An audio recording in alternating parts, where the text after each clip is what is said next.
Hello friends, आप सब कैसे हैं। आज का हमारा क्वेश्चन है list out the different anti tuberculin drugs.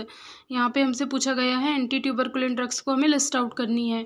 Tuberculosis is the one of the most common infectious disease caused by the bacteria mycobacterium tuberculosis and anti tubercular agent and drugs are use to treat tuberculosis. जो tuberculosis है उसका most common positive agent कौन सा है? Mycobacterium tuberculosis है। Anti tuberculin drugs होती है वो क्या करती हैं? माइकोबैक्टीरियम ट्यूबरकुलोसिस के अगेंस्ट क्या करती हैं? वर्क करती हैं। अब हम इसका क्लासिफिकेशन देख लेते हैं। Classification of anti tuberculin drugs based on the generation के अकॉर्डिंग हम एंटी ट्यूबरकुलिन ड्रग्स का हम क्लासिफिकेशन देखते हैं, जिसमें आ जाता है फर्स्ट लाइन ड्रग्स आ जाती हैं और सेकंड लाइन ड्रग्स आ जाती है। सबसे पहले हम फर्स्ट लाइन ड्रग्स देख लेते हैं, इसमें क्या क्या होती हैं। These drugs are highly effective with low toxicity profile. जो फर्स्ट लाइन ड्रग्स होती हैं वो क्या होती है? हाईली इफेक्टिव होती है और उनकी टॉक्सिसिटी क्या होती है? कम होती है। These drugs are first choice drug and use to routine. These drugs are always given the combination for therapeutic purpose.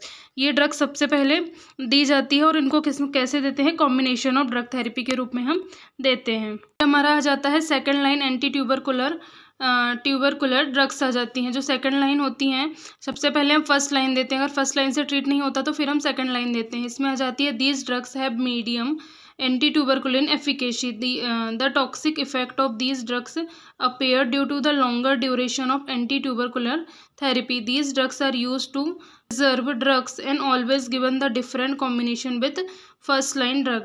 ये जो सेकंड लाइन ड्रग्स होती हैं वो फर्स्ट लाइन के साथ में कॉम्बिनेशन में भी बहुत बार दी जाती है। अब हम इसका ड्रग बेस्ड ऑन जनरेशन हम इसका क्लासिफिकेशन देख लेते हैं कि फर्स्ट लाइन और सेकंड लाइन में कौन कौन सी ऐसी ड्रग्स हैं जो आती हैं।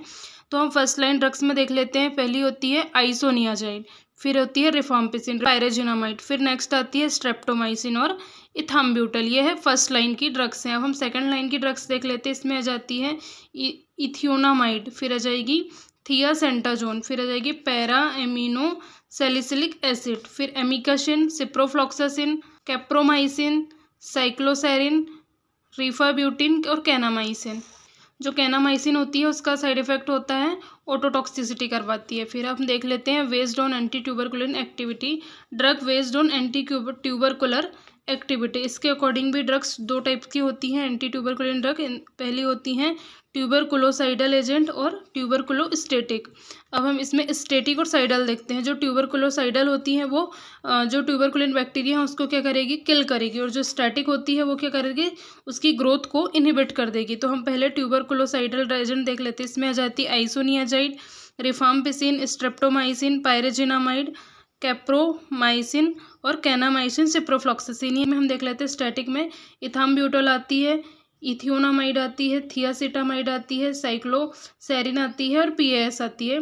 यहाँ पे हमारा ये क्वेश्चन फिनिश होता है एंटी ट्यूबरकुलिन ड्रग के क्लासिफिकेशन का। Thank you for watching this video.